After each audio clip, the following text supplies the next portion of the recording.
Echur Panniyottu Safdar Hashmi arts and sports ക്ലബ്ബിൽ പ്രവർത്തിക്കുന്ന വയോജന സദസ്സ് ശ്രദ്ധേയമാകുന്നു. ജീവിത സായാഹ്നങ്ങളിലെ ഒറ്റപ്പെടലുകളെ പാട്ടുകളിലൂടെയും കഥകളിലൂടെയും അതിജീവിക്കുകയാണ് ഒരു കൂട്ടം വയോജനങ്ങൾ. എല്ലാ ഗ്രാമങ്ങൾക്കും മാതൃകയാക്കാനുതകുന്ന പ്രവർത്തനങ്ങളാണ് Safdar Hashmi arts and sports club ആവിഷ്കരിച്ചു വരുന്നത്. പണ്ട് സ്കൂളുകളിൽ കുട്ടികൾക്ക് പറഞ്ഞുകൊടുത്ത കഥ വീണ്ടും ഓർത്തെടുത്താണ് ഭാനുമതി ടീച്ചർ കൂട്ടായ്മയിലെ ചങ്ങലയിൽ കണ്ണിയായത്.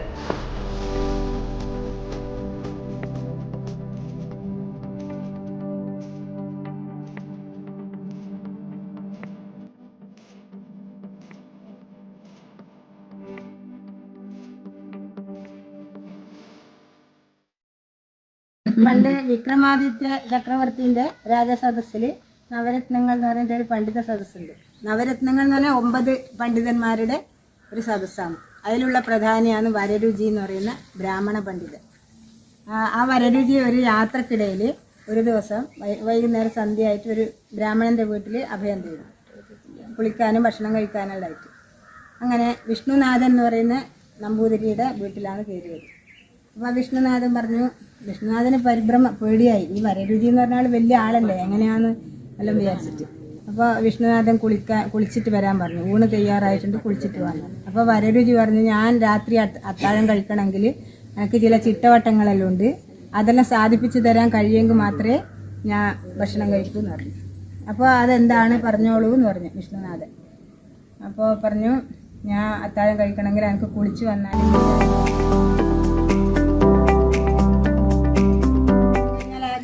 തിന്നണമെന്ന് പറഞ്ഞിട്ടില്ലേന്ന് പറഞ്ഞു. അത് ചുണ്ണാമ്പും വെറ്റിലയും അടക്കയും കൂട്ടി മുറുക്കുന്നതിനാണ് അങ്ങനെ പറയുമെന്ന് പറഞ്ഞു. പിന്നെ 4 ആൾ ചുമക്കണം എന്ന് പറഞ്ഞതോ എന്ന് ചോദിച്ചു. അന്നത്തെ പറയാൻ 4 കാലുള്ള കട്ടിലിൽ കിടന്നുറങ്ങണം എന്നാണ് ആ പറഞ്ഞതിൻ്റെ അർത്ഥം എന്ന് പറഞ്ഞു. അത് കേട്ട് വരെ ഇയാൾക്ക് സന്തോഷമായി. ആദ്യമുള്ള പേടിയെല്ലാം മാറി. എന്നിട്ട് അപ്പോഴേക്ക് വരരുചി കുളിച്ച് വന്ന ഉടനെ ഈ പറഞ്ഞ കാര്യങ്ങളെല്ലാം റെഡിയായിരിക്കുന്നത് കണ്ടിട്ട് വരരുചിക്ക് അത്ഭുതമായി, സന്തോഷമായി.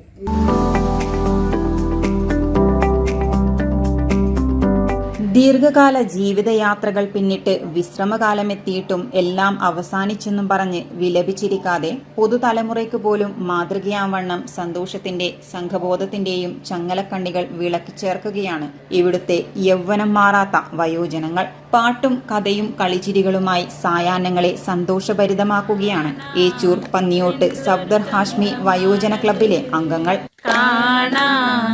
എന്തൊരു ചന്തമാണത്, കേൾക്കാൻ എന്തൊരു ഇമ്പമാണത്, കാണാൻ എന്തൊരു ചന്തമാണത്.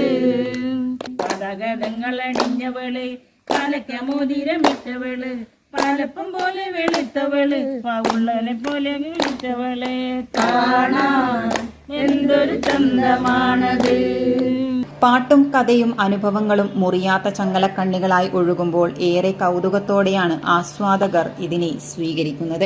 അതിൽ ഭാനുമതി ടീച്ചർ പണ്ട് സ്കൂളിൽ കുട്ടികൾക്ക് പറഞ്ഞുകൊടുത്ത കഥ കൂട്ടുകാർക്ക് മുമ്പിൽ ഒന്നുകൂടി പൊടി തട്ടുകയാണ്. കുട്ടികളെക്കാൾ കൗതുകത്തോടെ ആസ്വദിക്കുകയാണ് ഇവിടുത്തെ കേൾവിക്കാർ. കേട്ടുപഴകിയ കഥയാണെങ്കിലും ഇപ്പോൾ കേൾക്കുമ്പോൾ എന്നത്തേതിനേക്കാളും മാധുര്യവും അനുഭൂതിയുമുണ്ടെന്ന് കേൾക്കുന്നവരും പറയുന്ന ആളും. വാർദ്ധക്യത്തിൽ ഒറ്റപ്പെട്ടു പോകുന്നു എന്ന് വിലമിക്കുന്ന ഒട്ടനവധി വയോജനങ്ങൾക്ക് മാതൃകയാണ് ഈ കൂട്ടായ്മ.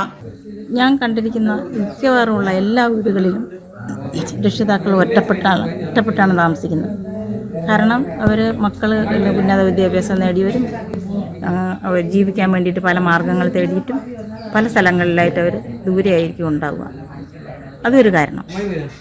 പിന്നെ അതുമാത്രമല്ല, വീട്ടിൽ ഉള്ളവരാണെങ്കിൽ പോലും പ്രായമായവരെ അത്ര ഒരു വില കൽപ്പിക്കാത്ത കുട്ടികളാണ് ഇന്നത്തെ സമൂഹത്തിൽ നമ്മൾ കണ്ടുവരുന്നത്. അവർക്ക് ഒരു മാനസിക ഉല്ലാസം എന്ന നിലയിൽ നമ്മളൊരു ക്ലബ്ബ് രൂപീകരിക്കുകയും ആ വയോജന ക്ലബ്ബ് നമ്മളിവിടെ പന്നിയോട്ട് രൂപീകരിക്കുകയുണ്ടായി. ഓരോ ഗ്രാമങ്ങളിലും ഇത്തരം ഒരു കൂടിച്ചേരൽ നടത്തിയാൽ വീടിന്റെ അകത്തളങ്ങളിൽ വാർദ്ധക്യത്തിന്റെ ജരാനരകളേറ്റ് കഴിഞ്ഞുപോയ സമയത്തെയും അനുഭവിച്ച യാതനകളെയും അയവിറക്കുന്ന 1000 ജന്മങ്ങൾക്ക് പുനർജന്മം ലഭിക്കും. ഇവിടെ കേൾവിയോ കാഴ്ചയോ പരിമിതികളാവുന്നില്ല. ഒപ്പം ചേരുമ്പോൾ അവർ കുട്ടികളാവുകയാണ്. നിറമുള്ള കാഴ്ചകൾ കാണുകയാണ്. പൊലിമയുള്ള ശബ്ദം കേൾക്കുകയാണ്. ഇത്തരത്തിൽ മുഴുവൻ വയോജനങ്ങളെയും ഉൾപ്പെടുത്തി പരിപാടികൾ വിപുലപ്പെടുത്താനാണ് ആലോചിക്കുന്നതെന്ന് ക്ലബ് സെക്രട്ടറി KP രഘുനാഥൻ പറഞ്ഞു. ഇതിൽ ഏറ്റവും ശ്രദ്ധേയമായ കാര്യം ഈ ക്ലബ്ബ് കൈവെക്കാത്ത ഒരു മേഖലയില്ല. നേരത്തെ സ്വന്തമായി നാടകമെടുത്ത് സംവിധാനം ചെയ്ത് അഭിനേതാക്കളെ മുഴുവൻ വെച്ചുകൊണ്ട് നാടകം അവതരിപ്പിച്ചിട്ടുണ്ട്. അതോടൊപ്പം തന്നെ മറ്റ് സാംസ്കാരിക കലാവേദി മേഖലകളിലെല്ലാം സജീവമായി പ്രവർത്തിച്ചിട്ടുണ്ട്.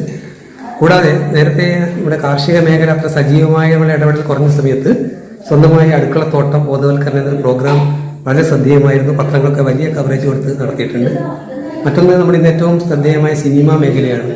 സിനിമ നമുക്കറിയാം, തിരുവനന്തപുരത്ത് രാജ്യാന്തര ചലച്ചിത്രമേള നടക്കുമ്പോൾ അതിൻ്റെ ജില്ലാതല പരിപാടികൾ ടൂറിംഗ് ടാക്കീസിന്റെ ഭാഗമായി നടത്താറുണ്ട്. ചലച്ചിത്ര അക്കാദമി അതിൻ്റെ ജില്ലാതല സമാപനം നടത്തിയത് ഈ ക്ലബിന്റെ മുറ്റത്താണ്. 2 പ്രാവശ്യം ജില്ലാതല പരിപാടികൾ നടത്തിയിട്ടുണ്ട്.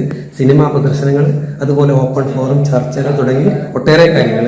കുട്ടികൾക്ക് സ്കൂൾ തുറക്കുന്ന സമയത്ത് പ്രത്യേക ക്ലാസ്, നിങ്ങളെ അറിയുക എന്ന പേരിൽ ക്ലാസ് നമ്മൾ സംഘടിപ്പിച്ചിട്ടുണ്ട്.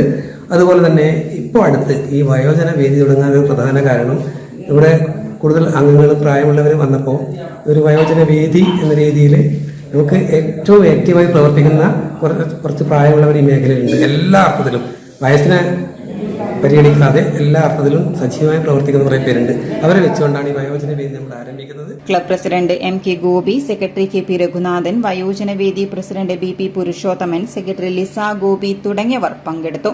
വയോജന കൂട്ടായ്മ കൂടാതെ വിവിധങ്ങളായ പരിപാടികളും രുചിക്കൂട്ടുകളും വരും ദിവസങ്ങളിൽ ക്ലബിൽ ഒരുങ്ങും. കേൾക്കാൻ ആരുമില്ലെന്ന് കരുതുന്ന വാർദ്ധക്യങ്ങൾക്ക് കളിച്ചിരിയും കാപ്പികുടികളുമായി പുതിയൊരു ഇടം തന്നെയാണ് ഇവിടെ ഒരുങ്ങുന്നത്. City news, Kannur.